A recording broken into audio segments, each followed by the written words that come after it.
Please join me in welcoming Senator Kelly Hancock and Representative Diane Patrick. Thank you both.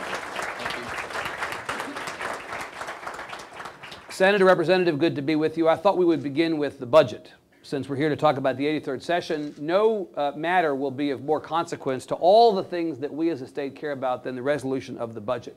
I seem to remember, on the one hand, a very giddy revenue estimate suggesting that the economy had improved. We had a surplus in the current biennium, more money to spend in the next biennium than we did in the last biennium. And yet when the House and Senate published their base budgets, it was austerity city yet again. It looked as if not only was the economy not better, but it might be, relatively speaking, marginally worse. If times are better, Senator, why is the legislature not preparing to spend more money on the priorities of this state?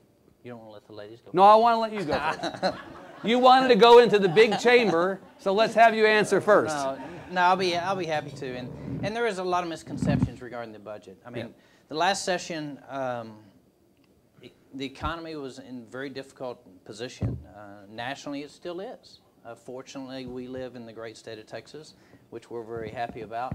And the economy has bounced back. Our numbers are back to, from a job creation standpoint, back to the '08 numbers. But what you have to remember is that, first of all, we left 6 months Medicaid open, right?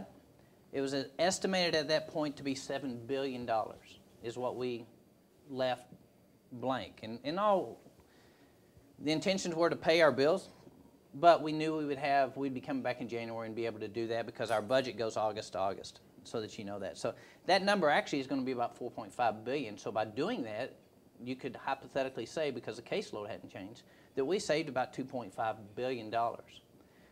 We had about $700 million in agricultural fire issues that was diverted. So there's another, so we got 4.5, we got another 700 million, and then the school foundation fund, 2.2 billion there. And so these numbers on the additional revenues that we have, if you aren't tracking along with me, we're starting to chew that up. It's a good thing we have a surplus.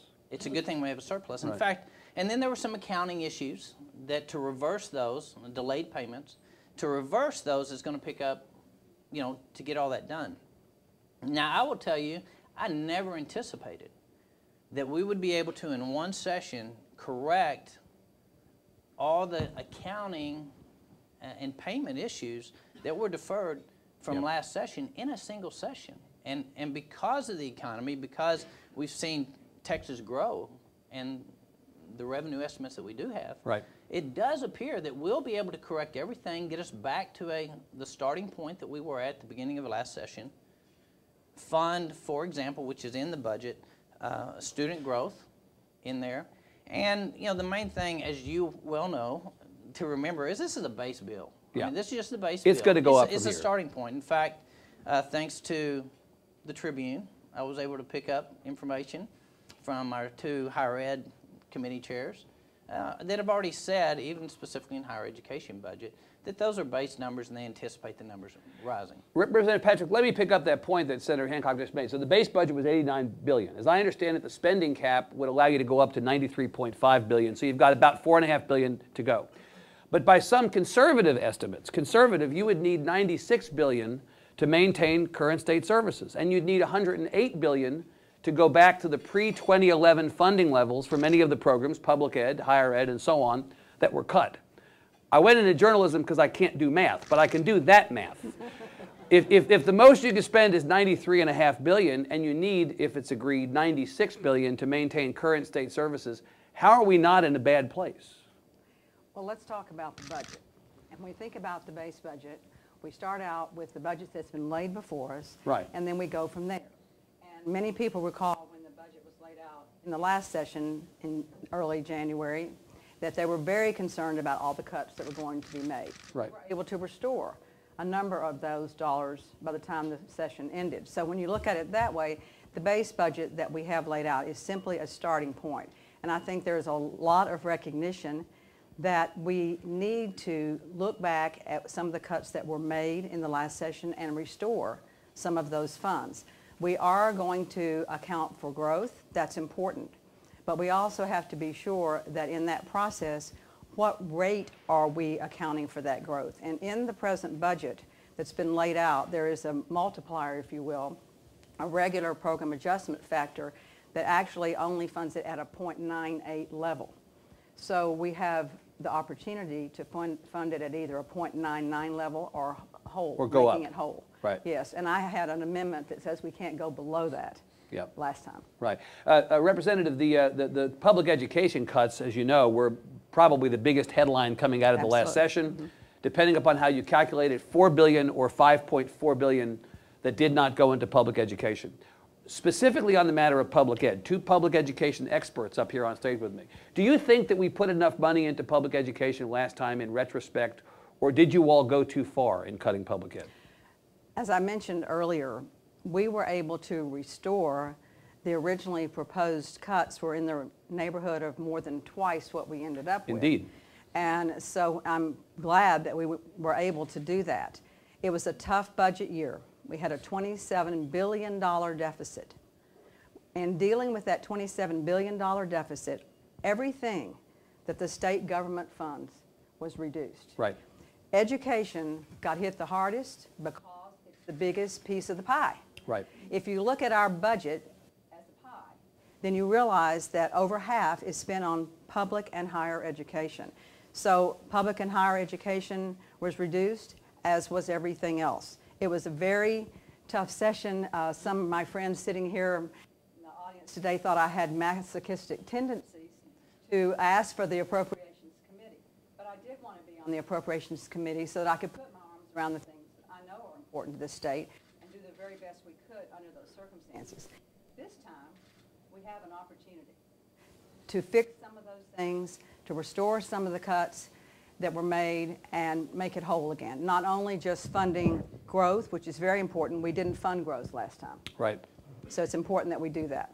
Senator, do you believe that in the end, the cuts to public education that were sustained last session negatively impacted the ability of school districts like Birdville ISD, Arlington ISD, and others around the state to do their good work? Do you think those cuts had the impact? Many predicted very dire consequences. Yeah, I think the predictions were a lot worse than the reality of what came about.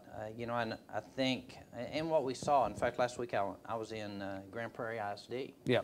And speaking with those individuals, and they had a fair, what it did stress for them at the local level is to establish priorities. Right.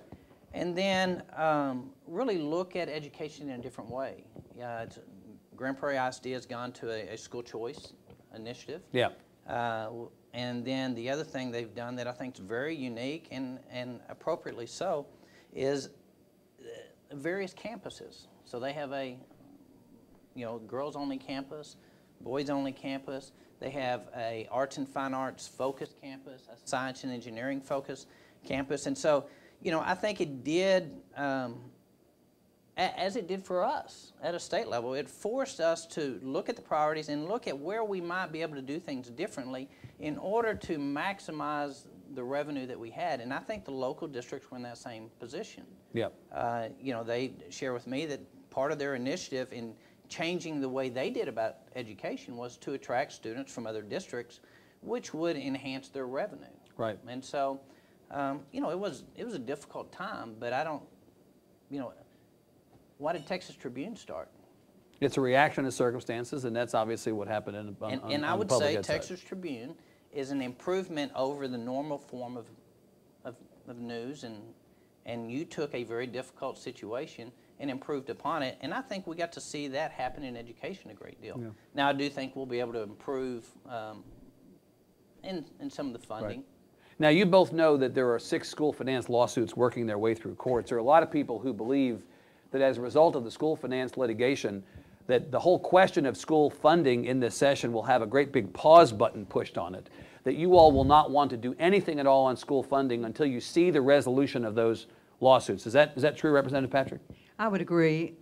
The school finance lawsuits, there should be a ruling pretty soon, maybe next month. But there'll be appeals. And then they'll be appealed. Right.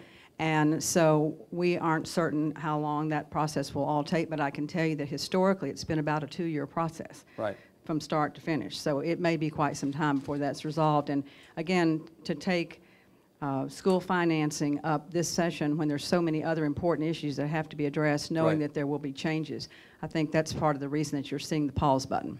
Senator, the Lieutenant Governor told me yesterday that he believes the legislature should take a couple of $2 billion out of the surplus and put it to the side, essentially as a hedge against the legislature having to put money into school finance once that court decision comes down. You agree with that?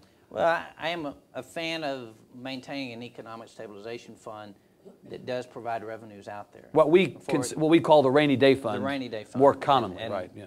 Being a business guy, I like the business name for it, economic stabilization. You don't recognize the importance of it by calling it a rainy day fund. The economic stabilization fund allows us to do things, and it's, the discussion is for one-time initiatives. Water is one that's come up. And we'll come to that in a second. I figured you probably would. Yeah. On doing that. When do the questions start? Yeah, right. Yeah, it's going to seem like I haven't asked you any questions, and then this will be over. That's how it's going to go. Yeah, yeah. So you're in general, you're for the idea of putting money to the side. I think it's wise to set aside not knowing the outcome of the court, and that's, you know, why go and play too much with formula funding or anything else, knowing that the courts are not going to solve the issue for us. You know, they're not going to tell us exactly what to do. They're just going to establish parameters in which we will go back and then address the points that they've made and told us that we must address. Yeah, it makes sense to wait. I understand. So in the absence of school finance being an active issue in the session, there'll be a couple of other public ed related issues. And Representative Patrick, you filed a bill on Tuesday related to one of the most controversial, related specifically to the standardized testing regime that has been the bane of so many school boards and the bane of so many parents in the state. I think we're now up to 90% of school boards, representing more than 90% of enrolled students in the state, have passed resolutions against the current standardized testing regime. You filed a bill on Tuesday that would reduce the number of required exams from 15 to 3, and this is a true, rare in this legislature, bipartisan issue. You have both Republicans and Democrats concerned about this. Could you talk about why you think we need reform on accountability and standardized testing? We heard you. We heard you loud and clear. It might even suggest that we were listening. What an interesting concept for a politician. But again, House Bill 640 is the result of listening to what constituents had to say about school testing in this state. And basically, we had created a situation in which students were going to be taking not 12 exams like we once thought, but actually 15, because the English exam being divided into 2 parts. But for me, I put a face on this issue when a young man that I know was in the 9th grade last year, and his parents had gone through a very tumultuous divorce, and he failed all 4 of his exams. This year, he's attempting to take those exams again and pass them, as well as the 4 that he faces as a sophomore. Right. And by the way, he turns 17 in May, and I'm really worried that he's going to drop out of school. Yeah. So for me, this problem was not only about listening to what people said in the school districts and the resolutions that we received from various boards, but it's also about our children and what it was doing in terms of the potential for dropout and what we were likely to see if we did not do something this very session to fix it.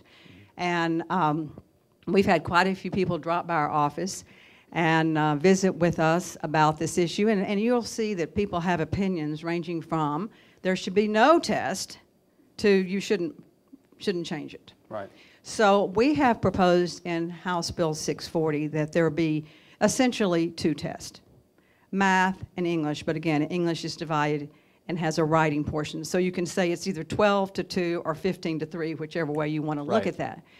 The other thing is that we have eliminated the 15% requirement. We are leaving that up to local control, as it should be. Local districts and teachers should be able to determine for themselves what a student's grade in that class should be. So that's one of the features of the bill. Yeah. By the way, in the base budget, assessment was zeroed out. Right. So We haven't set aside any money at this point to pay for it. So that's a good starting point Right. as far as I'm concerned. Senator, you want to endorse Representative Patrick's bill here today? Well, I think the Senate has one very similar, so I probably ought to hold off until I see Chairman Seliger's bill as well. Okay, but Yeah, is the general principle, consensus, you're for the principle at work here? Absolutely, and I think it's, a point that's often missed is true leadership's not being right all the time. It's recognizing when you're wrong and fixing it. And so there's no guarantee that we'll get it right this time. There's just not. But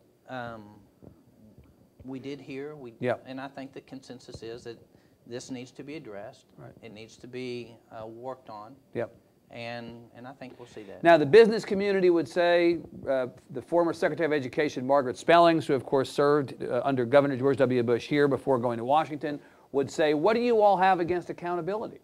What do you all have against being able to give parents, community members, an accurate picture of how students are doing and how schools are doing? Isn't that what you're going to eliminate or diminish, Representative, if you reduce the number of tests in this way? I don't really think there's a correlation between the number of tests that prove accountability, but I can say to you that I am a very strong supporter of public school accountability. I think we have to be very transparent in every aspect of school accountability. But what comprises school accountability? 1 test, 2 tests, 3 tests? Or is it more to have other variables to be considered? Testing is only one aspect of accountability, just one. And I think we can have other measures that look at, for example, financial accountability, that even look at things like community involvement. Here in Arlington, I think we're blessed because we have a very active community. Just look at how many people are here today because they care about these issues. But we want to have an accountability system that recognizes the many variables that go into a successful public school. Not just testing. Senator Hancock, you mentioned in Grand Prairie that they're experimenting with choice in that district. You know that the other big public education issue offline from finance, besides testing this session, is likely to be choice. People don't like to use the V word, vouchers. They want it to be broader and talk about choice. Your colleague, Senator Patrick, the new chair of the Senate Public Education Committee, is no relation. You seem to be bragging about the no relation part. Maybe I should ask you about that. Your colleague, Senator Patrick, has put a flag in the ground on the issue of choice. This is also rare in the legislature. There's bipartisan opposition to the idea of choice, principally around the idea that if public dollars migrate out of public into parochial and private, accountability metrics may not migrate as well, so that our tax dollars would be spent on private or parochial schools, but no accountability. What do you think about this, and are you for Senator Patrick's plan on choice? Well, number one, I haven't seen Senator Patrick's plan on choice, and I think it's still evolving at this point. I have always been a choice, believe that parents should have the right to go within a certain framework. When I was on the Birdville School Board, we did open it up, 32 campuses that you could actually select. You weren't told based on your street address what campus you had to go to, that you could do that. Grand Prairie's doing the same thing. As the state increased funding, I would argue now that there's a lot more choice than people realize. Because as the state increased their share of the funding, that it did provide a mechanism for students to move from one district to the next and that district to accept that student. Where you maintain public school dollars within the public system. I happen to be a fan of public education, and I'm not one that believes that they cannot compete. I believe they can. And are certainly capable. So I haven't heard you say something about the idea of parochial or private. When the Lieutenant Governor and Senator Patrick made their announcement of their plan to do choice, it was noted by many in the media that they did it at a parochial school. My question is that something that you would personally be able to get behind, the idea of public dollars going into parochial or private education? Right now, there's not any details on it. I know there's a lot of pushback from the private school standpoint as well, and so I would say I haven't seen anything on it. Enough to offer an opinion. Right. Representative Patrick, you appear to have an opinion on this subject. I'd like to hear it. I am a very strong proponent of public school choice within the public arena. That's not working. I think I'm having the mic. Yeah. Here. Excuse me I'll be happy to give you mine if I need to. You have another one there? Can we give her? Third time's the charm. You're saying that you are a strong proponent of public school choice. I'm a strong proponent of public school choice within the public schools. And much as my colleague and former House member, now Senator Hancock, has expressed, we do have a myriad of possibilities that has increased dramatically over time in terms of public school choice. It runs the gamut of the programs such as Senator Hancock described. It also includes charter schools. Charter schools are public schools. And the important thing about that, and what makes them very different from the V word, and I'll say vouchers, and why I'm not a supporter of vouchers, is because there is accountability.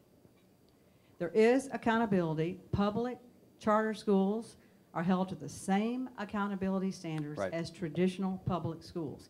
That's very important for the accounting of our taxpayer dollars.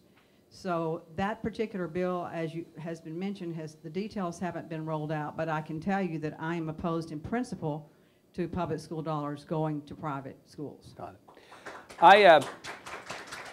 Senator Hancock, I promised I would talk about water. We have a couple more things I want to talk about before we open it up. We have a $53 billion unfunded state water plan over 50 years. We think it's going to cost $53 billion. It might not, but we think that's the number that you often hear quoted. Completely unfunded. We're no longer at a point where the crisis on water is a couple of years out. There are communities in the state, people are turning on their faucets and nothing is coming out. That's the problem now, and there are a lot of communities on the verge of that. The Lieutenant Governor has talked about $1 billion out of the rainy day fund to jumpstart the plan. Senator Frazier this week said actually it needs to be $2 billion, which is what his colleague on the House side, Chairman Ritter, believes, $2 billion to jumpstart the water plan. Could you get behind, you are one of the more conservative members of the Senate. This is not a very spendy legislature, and the addition of folks like you, more conservative, makes it less likely that we're going to just be spending money willy-nilly on stuff. Do you believe that water is enough of a problem that you could get behind voting to take $2 billion or $1 billion out of the rainy day fund to jumpstart the water plan? Again, it's another piece of legislation we haven't seen, but in principle, there's a lot of aspects of that. You know, there's slight variances in the House plan and the Senate plan. As you know, the numbers have gone from 1.6 to 2. You know, I don't support taking away the regional authorities. I do support giving them, and not to use a pun, but this does allow us to prime the pump for water, and in order to meet those needs. And the reality is, you know, I think up in North Texas, I think that many of the water districts have done an exceptional job. You know, up in Collin County, I mean, they've raised rates. I will tell you that my colleague Ken Paxton in that area, he and I both support addressing the priorities within government. Water is one of those. Transportation is one of those. And those, you know, as a conservative, all we're saying is those, you know, education, transportation, water, those need to be at the front. And we address those first, and then we move on to other things, but those have to be a priority. Water is a priority and must be addressed. So you are comfortable, I just want to try to pin you down a little bit. To take money out of the rainy day fund would require an affirmative vote by 2/3 of the House and 2/3 of the Senate to do that. And there's two aspects of it. You know, I have supported one-time expenditures, you know, coming out of the Economic Stabilization Fund. That's what they're talking about. And that's what would be the case And here. it would come out, and then it would actually be repaid through the interest payments. And so it is a short-term, upfront, initial startup, if you want to, loan from the state to water districts so that they can go and address their own local needs. And so, you know, without seeing the details of the bill, you're generally favorable. And generally, I'm favorable of it. Representative, same thing would happen on your side. You'd have to have 2/3 of the House vote to take out whether it's $1 billion or $2 billion from the rainy day fund. What do you say about that? I agree with using the Economic Stabilization Fund for these types of projects. I think it makes sense to be setting up what is in essence an endowment to take care of future needs without depleting the principal or the corpus of that fund. And we certainly have a precedent for that in the state with the Permanent School Fund and Right. other types of endowments. So yes, I do support use of the Economic Stabilization Fund in that manner. Lieutenant Governor yesterday also said that he was considering getting behind a plan to take a one-time withdrawal from the rainy day. I know you want me to call it the Economic Stabilization Fund, but I can't. I know you can't. That he's talking about the. I don't want to. I choose not to. A one-time withdrawal from the rainy day fund. To also jumpstart a transportation plan, given the fact that as big ticket items go, what you need for transportation may be 6 times as much as what you need for water. Would you all, generally speaking, be okay with looking at the Economic Stabilization Fund for transportation as well? Representative, may I ask you first? Again, I agree with the concept of using the rainy day fund in that manner. I think that makes sense that we use it for projects, and I don't think you've heard the last of the request for $1 billion here and $1 billion there for to set up these types of endowments. But again, in principle, I think that's a very good way to use that money. Senator? Well, and here's, I'm sure you've seen the LBB. It's our language for Legislative Budget Board, which kind of help me. They determine the financial. They're the honest brokers. They basically say this is how much we need. Yeah, their job's to be the honest brokers, and I'm sure that you've seen where the Legislative Budget Board has come out and said that any funds used from the Economic Stabilization Fund will go against the budget cap. Right. And so that's where we have to be careful. Right. Well, there are lawyers now looking to see whether the funds withdrawn from the rainy day fund would apply to the cap on spending. Right. So the initial, and we're talking legislative speak that I'm sure you are going numb. And after I say it, I'll try to do it in a way that you can understand better. So the Legislative Budget Board, this neutral body who makes many of the determining factors in regards to the budget, has said that if you go and draw out $2 billion here for this, $2 billion there, whatever you draw out from the Economic Stabilization Fund would go against, would count on top of whatever you do as a budget. You can add those billions of dollars on top of that, and then that will go against the scorecard that says whether you have hit your cap on the budget or not. And so when we talk, and these are one-time expenditures, which means we're dedicating more funds than we would in our general revenue, in our normal process of appropriations. On top of that, you all want those withdrawals to be essentially off budget. I don't know that you all do. There's that request for the attorneys to go and tell the Legislative Budget Board that they're wrong. And until we know that, that's a determining factor in a lot of this, because fiscal conservatives want to be sure that we don't. Numbers matter. Right. Don't want to go above the cap. Speaking of numbers, let me ask you a last question before we bring people in the room into the conversation about health care. You know, it's amazing. We talk about water, transportation, education. We hardly get around to health care these days. And yet health care is such an enormous piece of our budget. We right now have 5.8 million uninsured Texans, according to the U.S. Census, 23% of our population. We are first among the 50 states in both the percentage and the raw numbers of our population uninsured. As of right now, the governor's position is not to expand Medicaid, as is his opportunity under the Affordable Care Act, and not to create a state insurance exchange.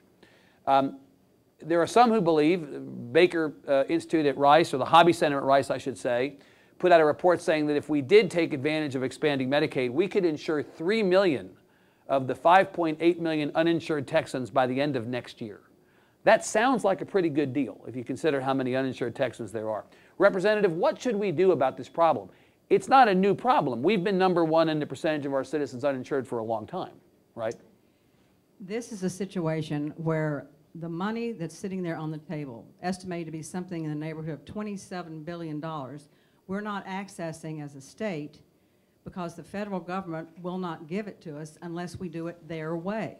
This is your money. This is our money.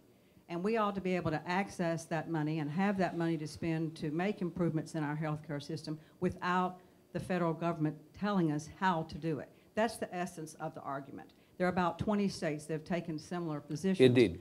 And we definitely need to have a program here in Texas that helps our poor, uninsured, and we can do that if we can access the federal dollars in addition to the state dollars. But we don't want the federal government telling us how we do that. Do you think there's a chance, Representative, that the federal government's going to go, okay, just kidding, here's the money, no strings? I certainly hope so. It's our money. Right. Senator.